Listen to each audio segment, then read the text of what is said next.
Shalom Aleichem, parachat de la semaine, parachat Shemot. On connaît tous le dicton « Comment il était, comment il est devenu ?» Il y a des gens qui, en laps de temps court, peuvent changer du tout au tout. De jeunes déjantés, on les retrouve un peu plus tard portant veste, chapeau, très religieux, limite Lubavitch. A l'inverse, d'autres personnes ne progressent pas.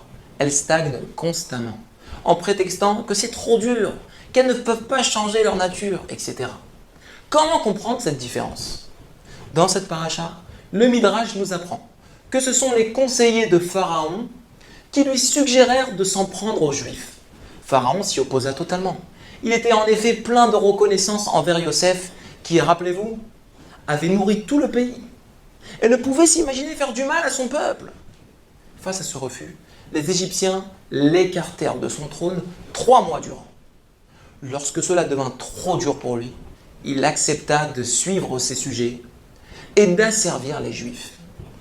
Il est incroyable de constater ce revirement. Lui, qui plein de reconnaissance envers les Juifs, se refusait à leur faire le moindre mal, devint très rapidement, pour eux, un des plus grands tyrans que la terre n'ait jamais porté. Il se déplaça une once seulement de la ligne directrice de la reconnaissance qu'il éprouvait envers eux, en l'oubliant un peu, et changea alors du tout au tout. On voit ici le pouvoir du changement. Une force qui peut transformer un homme très rapidement à partir d'une déviance minime à l'origine.